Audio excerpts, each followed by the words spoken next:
Hey again. I want to remind you why it's important to pray for your enemies or people that kind of make themselves your enemy. Because I don't go around saying, "Oh, I hate you. I can't stand you. You're my enemy." I don't function like that.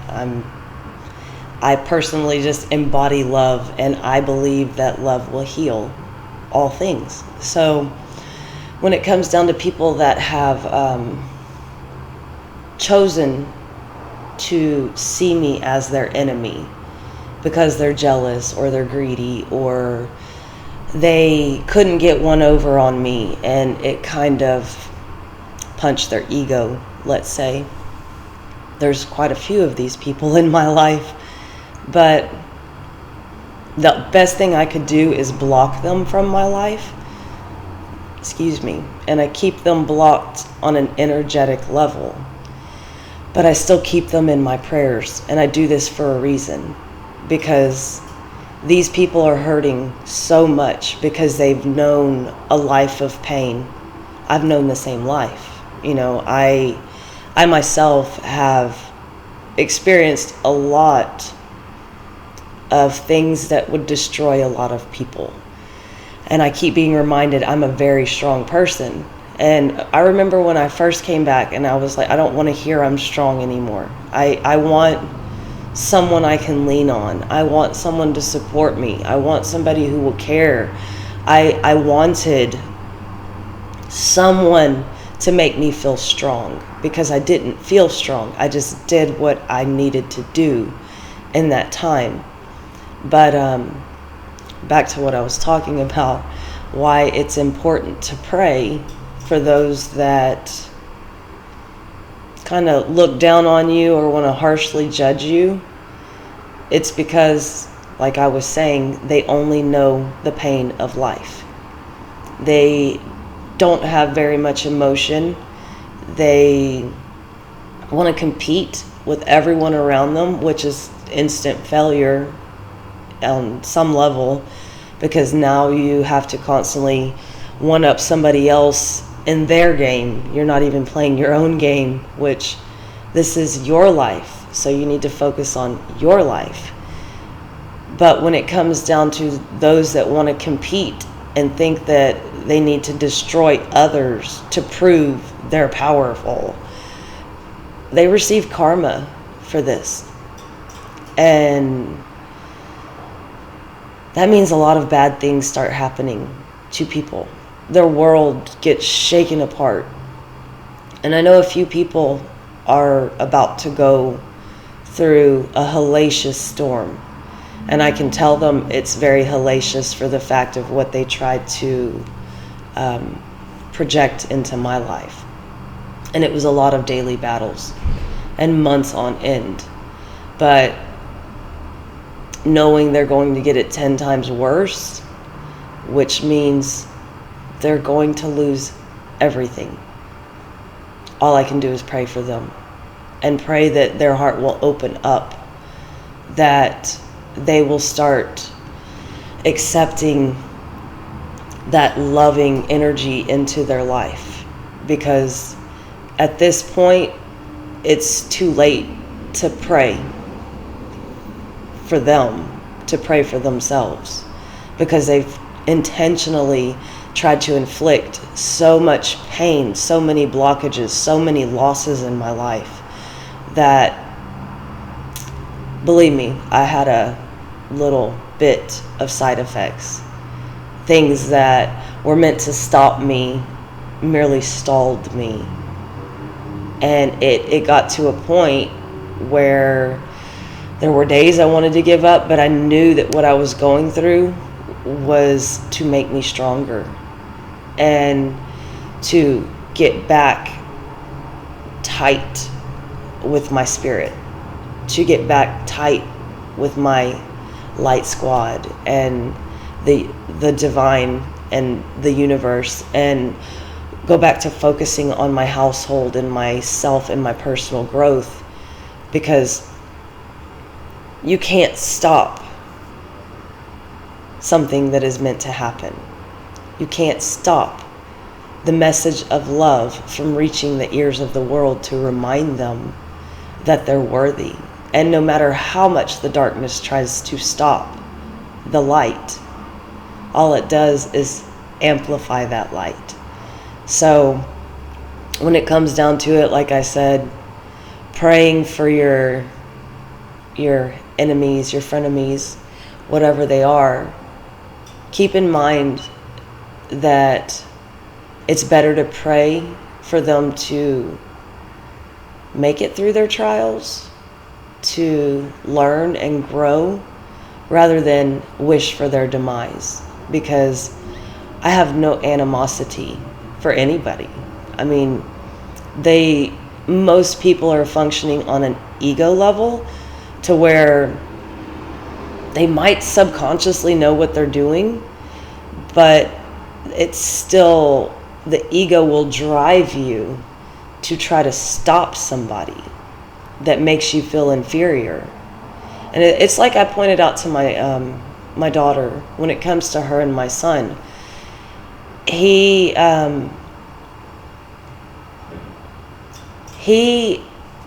isn't afraid of her, but he is more insecure about her, let's say, because she shines in a different way than he does. And it's funny because they've actually swapped roles. One used to be very social and the other one was very antisocial. And now he's getting ready to enter the world, the workforce and stuff like this. So he's become more social. And she's in that just 13, life is weird, and becoming more secluded, and kind of confusion in her mind of where life is going, what's the outcome.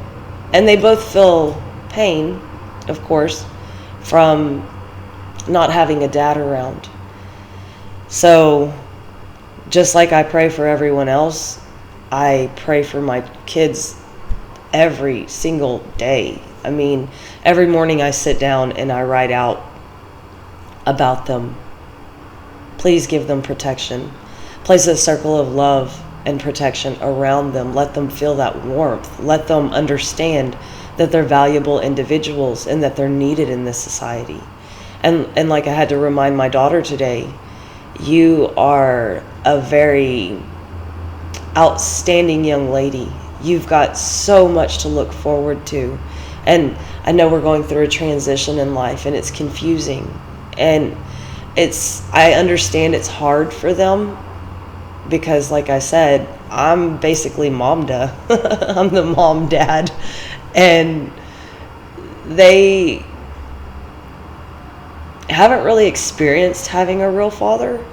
So everything's new to us. Everything that I'm trying to help them achieve in their life, and seeing them grow, seeing them have the chance. And it's sad that somebody, their own father, had to be taken out of the picture because they couldn't even be taught, because he felt he was being attacked. And that is guilt at its finest, when you can't even allow good rearing practices to occur in your own household because you feel you're being attacked. And understandably, at some point, adults aren't going to learn new ways. It's that saying, you can't teach an old dog new tricks. You can if they're willing to learn. But when it comes down to it, most adults are so set in their ways that they are not flexible and they do not allow change. Because for one, you have to admit there's something wrong within yourself. Not wrong, but misaligned.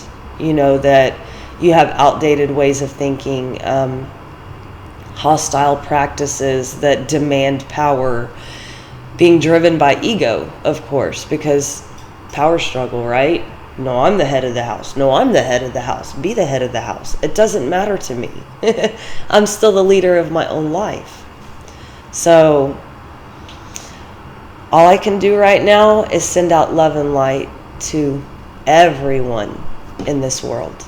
And I will keep sending out love and light. I will keep focusing on that positive change. I will keep changing my life to become that positive change that the world needs to see again. And for all of you who keep coming and listening and supporting, and new subscribers, thank y'all so much. Thank you. More emotion. I'm very emotional today. I'm not sure if it's the holidays or the time that we're in, because we're at a point right now, numerology always takes precedent in life, whether people believe it or not. So yesterday was 11/22/22. So that's a manifesting portal that opens up. And like I saw, it's going to end, I think December 22nd, if I'm correct, the day after the winter solstice. So there's this time period right now that is phenomenal. And it's something that, it's not that your wishes will be granted. You can't just make a wish. It doesn't work like that. But what you can do is make a mindset, set goals, work towards those goals, practice being constant in what you're practicing, so that you can actually essentially water the seeds that you've planted, your wishes, how you want to see your life change. And there's also moon cycles that come into play, and a lot of people are aware of these things, and sadly a lot of these people are consumed by dark energy, which falsely empowers them. And this is directly relating to those that have made themselves my enemy, because even if you proclaim me to be your enemy, I still love you. I still accept you. I still see you. I still will pray for you. I can only hope that you get the chance to wake up and see the light before the darkness completely consumes you. So nobody give up hope. You don't have to give in. You don't have to live in regret. You don't have to live in hate or hurt or fear. Start trying to push those negative feelings to the wayside. And like I said before, have that attitude of gratitude, because you'll be amazed. Even when you can look at a tribulation in your life with gratitude, you are accepting what is going on. You find the power to make it through it. And then you see the change. So when you go through these cycles, these life lessons, they're going to feel hard. You're going to find other people that are doing better than you in your mind. It's all a matter of perspective. But when it boils down to it, stop looking on the outside world to validate what's going on in your world. Because like I said before, if you're competing, you're already failing. Because if you're competing with everyone around you, you've got so many freaking competitors that you've already picked the losing slot. So, hold on one second. So I'm not sure exactly where I left off. And I had somebody come in complaining. They like to do that a lot. And all I can do is, okay. I try not to let other people's energy affect me, because when you put yourself in a positive mindset, you will be amazed how the negativity just kind of pops out everywhere and it flocks to you. Almost like, save me. And it's funny because yesterday I just couldn't I couldn't do it because I needed a break to do some maintenance on myself and my spirit and my energy and my mind. And when I'm constantly absorbing other people's problems or listening to them or helping them make solutions, it gets overwhelming. It's sensory overload. And I even said, I'm not doing that, right? I got off of work, and I know why I didn't do that yesterday, because my daughter needed me. So we had about a 4-hour powwow. Well, I think it was 3.5. And I finally had to say, I love you. I'm not trying to cut you off, but I got to go to bed because I got to get up in less than 6 hours. and she needed to vent and get things off of her chest. And I'm grateful that my children will still come to me and open up about how they're feeling, what's on their mind, troubles that they're having, things they need to understand clearly. Because honestly, I don't know many teenagers that will still go to their parent. Maybe that's the power of the momda. I don't know. But just remember, sometimes you might need to take that break. And it's okay to take that break. But also prepare yourself if you have been sending out negative energy to anybody. And I'm talking even just talking about them behind their back, starting gossip. God, why do they deserve that? Judging them in a harsh manner. Understand that there's a transition that's occurring in life, and those that keep living that way about to go on a big roller coaster ride. So sending love and light to everybody right now. And if you have been in the not so good motion of being, open up your heart and understand there's always forgiveness. You always have the chance to change your actions, to change your world. So peace, love and light, and I will talk to everyone later. Bye-bye.